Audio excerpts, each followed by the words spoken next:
Hello everyone, welcome back to the channel. We've got another car in here for some tuning work. Lovely late model Rover car. It's got, nice little rally stickers, nice interior. As you can see, it is a Japanese spec car with the dash mounted air conditioning. Lovely. It's got some extra gauges. And if we come around here under the bonnet, we will find that this used to be a fuel injected car, but it's been converted to carburetor. So we're gonna have to dig in and see what we can find. The customer has been coming to me to buy some ignition parts. He was having some problems recently. The car just stopped running on him. He bought a new coil, he's bought new power spark leads, a cap and rotor. It is a power spark distributor, and it does have the 0.8 ohm high power module fitted to the distributor. So I know the ignition stuff is at least working for now because he drove it in. I did notice he's got the wrong plugs. He's got BPR6s, so I need to change those for the non-resistor plugs and set the gap. We have talked about some other things I need to do, one of which is the breather. He's got open breathers, and we're going to go ahead and hook him up to the carburetor so he has a closed breather system. So once I've checked timing, set curve, find out if the curve is usable or not, I'll then go ahead and move on to checking carburetor. Now I need to check for air leaks and things like that. Make sure that nothing is affecting this carburetor before I actually mess about with the mixture. I have noticed that he is have a K&N type air filter, but I don't think that's a genuine K&N. That might be an aftermarket replica version. So I need to take that off and verify that it's not causing restriction with the fueling, but I'll deal with that when I get to that point. But let's dig in and see what we can find. So having a look at the spark plugs, as usual, all nice and dark. I'm going to go ahead and change these for a set of BP5s, or BP6s, just non-resistive. And you can see the Corona stain up here on the plugs. So they've been in here quite a while. It's time to change. Now the gaps look large, but this module is running the 0.8 ohm coil. This is the high power setup, so I will check these just for fun, but I'm going to fit these car with a set of brand new BP6s gapped to 35 thou. And once again, we want tight spark plug gaps, so this is a nice tight 35. As you can see, it doesn't fall off of the feeler blade. I made a whole episode talking about how to use feeler blades. If you haven't seen that, go check it out, link in the corner. But let me get these plugs fitted and then I'll get it started up and we'll check the timing curve. So, new plugs fitted, gapped. Now it's time to check the timing curve and make adjustments as needed. So I've gone ahead and just did a quick check of the timing. The numbers were way off initially, so I readjusted it, and this is about as good as I can get it. So I got it to idle at 16, go to 22 by 2K, and get to 28 by 4K. Now, I think this is a little high for idle, and it's not enough at 4,000 RPMs. So technically this would need a new distributor. Also, it's very slow getting up to this 4K mark, and it's probably because it keeps advancing beyond 4,000 RPMs. So, I should just draw a little dotted line here because it probably keeps going, based on what I know about those non-recurved distributors. Also, the vacuum advance was about 7 or 8 degrees on top of it, so it doesn't really have enough vacuum advance for my tastes. I'd rather have like 10, or I should say 20 degrees at the crank, but 10 in the vacuum unit. So technically that distributor I should probably just replace. But for now, at least I'm getting somewhere close at 2 and somewhere close at 4. So while I was doing the timing adjustments, I also went ahead and did some minor adjustments on the carburetor to kind of get a baseline measurement. Just doing minor adjustments to the mixture and idle speed so I can get it to idle about 1,000. And then I dialed back the mixture. It was very, very rich, so I just leaned it out until I got the best idle speed possible with the timing adjustments having been completed. Now, I did notice that there's something unusual going on with the wiring. Like, the car seems to only start when you let the key off. It's kind of a weird situation going on here with the wiring. I know that the original ECU has been removed, and there's been some wiring modifications in here for the ignition system, so I might have to look at that in a little bit. But for now, I'm going to go ahead and move on to the carburetor. Now, I'm going to get my tuning kit hooked up so I can measure the changes in the mixture, but I really need to go through and check for any vacuum leaks now that I've kind of got a baseline set up so it at least runs somewhat smoothly and consistently at idle. I can now, chase for some perfection here. And then once I've chased all the vacuum leaks, I'm then going to introduce the the breather system and try to get this all hooked up before I deal with any mixture adjustments with the needle profile. And once I've fixed all of the vacuum leaks that there may be, then I'll get a reading on the mixture profile of this needle. So I've got the gauge hooked up now, 0.72. That's what this one is idling at. So I need to take a bunch of fuel out because that's going to ruin this engine. So I've leaned it out to about 0.92, and it's holding steady, which means the carburetor throttle shaft pushings are at least good on this one. So now what I'm going to do is just check for some vacuum leaks. And if we see that gauge drop into the 8s or the 7s, we know that it's sucking in the extra fuel provided by the brake cleaner, which means a vacuum leak.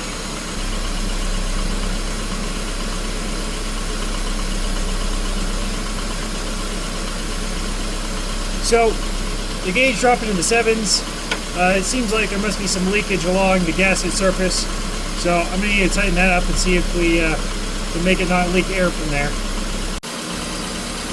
So I've gone ahead and tied up the manifold flange bolts here. And we notice that we're running a little bit richer than we were just a moment ago.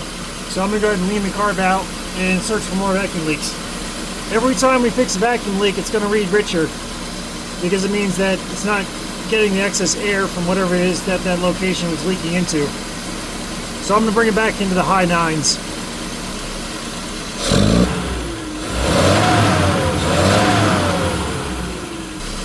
There we go. Let's try again.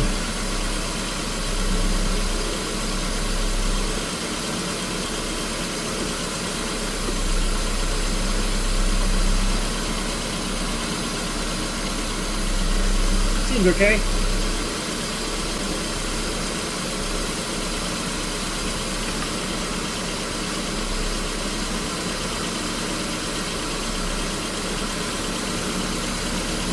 Throttle shaft seems okay. A little bit of leakage. Let me check the intake manifold here.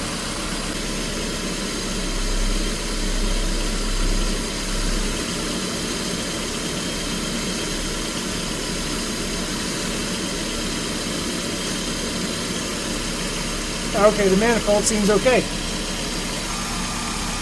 So now that we're idling at a safe number, let's go ahead and rev it and see what the feeling looks like.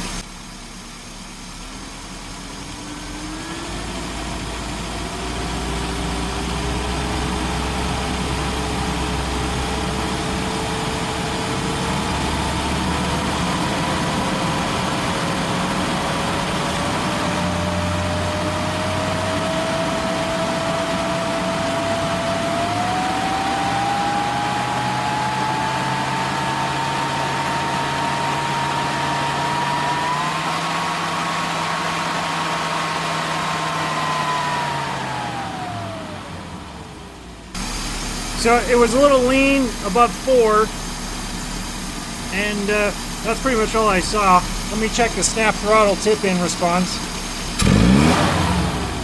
Very lean. Very, very lean. Yeah. So what we just saw there was I was revving the engine and holding it at 2, 3, 4 and roughly 5,000 RPMs. And you can see the fueling was basically lambda 1 across the range, which means that the needle at steady state is in good condition, apart from above 4, probably needs more fuel. And then when I did a snap throttle rev, we went to like 1.2 or something, so incredibly lean on acceleration, so I need to correct that. So here's the damper. I've gone in and removed it, and it doesn't have any number stamped on the top, but I think it's a fast drop. So I put 1040 oil in here, and it's not much resistance going up, and definitely nothing coming down. So I think this is a fast drop damper. Let's have a quick look. Yeah, I think this is. So I'm okay with that, but we're not getting enough enrichment, which means this piston is rising too quickly. So it's got a red spring. I'll go and double check that with a brand new one, but this one looks so far so good. This is the newer bell chamber. It's the non-ball bearing type. Also, I'll go ahead and give this all a nice cleanup. One thing I did notice is that the piston pin cushion on this carb is totally flat with the bridge, so I need to fix that. So, having a look at the pin cushion here, and we can see It's basically flat with the top of this, I should say the bottom. Yeah, it's basically flush. So I'm going to have to fix this before I can go any further. I've been informed that SU says this should be about 12, 14 something thousandths of an inch, so I need to address this before I can go any further, because this, with this being flush, it means that the piston is just banging against the bridge of the carburetor at idle. Even though it was idling really smoothly, I'd like to correct this before I go any further. I also like to point out that this is a BFM needle that was giving that fueling, but notice the dark spot right there in the center. That's where the needle's been rubbing against the jet tube. So most likely a lot of this fueling was probably too lean to begin with and has sort of worn into better fueling as time has gone on. But anyway, that's what it looks like when a bias needle wears on a jet for a long period of time. You get that nice shiny spot. This also shows you the range of driving that this car has been seeing, so just interesting stuff. So I've replaced the pin cushion with another one and set it to 12 thousandths. So while reassembling this carburetor, I noticed there's a small problem here. You see the rounded divot? That's the screw that holds the needle collar into the carb piston. And someone has tightened it so hard they've actually added a small indentation groove. So whenever I go to refit this and tighten the screw just wants to pull the collar into its rested position, which is actually in the incorrect position. So I need to dress off both surfaces of the indentation before I can proceed with using this collar again. I might even just replace this collar because it's so bad on both halves here, as you can see. So here we are after a bit of filing, and as you can see, the groove is now no longer here. There's still a slight amount of distortion to the metal, but the groove is gone, so it will not affect the final resting position of this collar, which means I can set this properly in relation to the needle and move forward with the tune. So I've got everything refitted. I checked. This is a fairly fresh looking red spring. Once again, fitted the needle, fitted the collar, fitted the little bias spring, etc. So this is all good to go. Now I am going to put in some 2050 in here because I think the oil that was in there was a bit too thin. I wasn't getting enough acceleration enrichment, so just going to add a bit of 2050 and we'll see if it gives me enough enrichment. So I tried revving this with the 2050 and it just was going stupid lean. So I ended up switching the whole damper for a much stiffer, slower version. And it's giving me a much better response.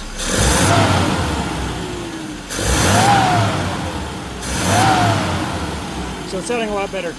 I like it. It could probably be a bit richer, but I'd have to go to like a 30 weight or 40 weight to get that enrichment that I'd like.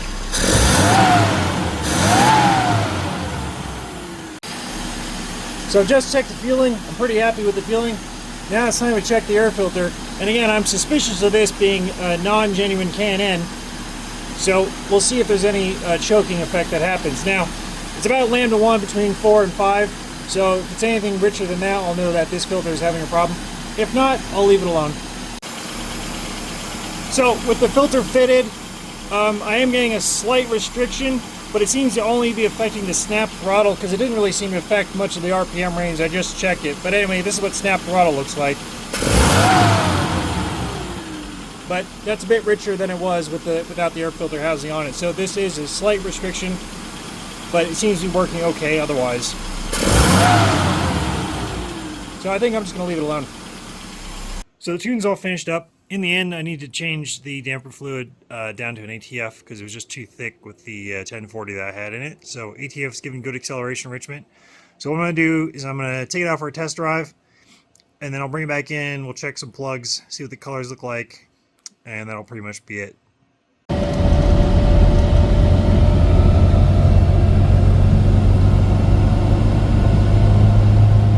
Car seems to be driving really well. Smooth acceleration, very pleasant car to drive. So I wanted to interject here and point out that I do end up replacing the distributor with a new recurved unit. For whatever reason, this distributor continued to have issues on cranking. I don't know what it was, but it just was having problems. And like I mentioned earlier, the curve on that one was really, really poor. So I went ahead and replaced with a new recurved unit, and I had a much better curve here. and once I replaced the unit, the car was starting perfectly every single time. So I'm glad I replaced it because that solved all of the other ignition problems I was having. And like I said, the car ran great. So just want to point that out because I forget to talk about it later on in the video. So just come back from a test drive. Everything seems to be running well in this car. Maybe just a touch more fuel at the top end, but I don't want to do anything because right now the manifold isn't heated. So I want the customer to add a heater line onto this manifold to give it a bit of heat, because that could just be affecting the mixture. So anyway, let's pull a plug out and have a look. And on this car, I think I'll take out plug number 2, since it's probably one of the easier ones to get to on these air-conditioned cars.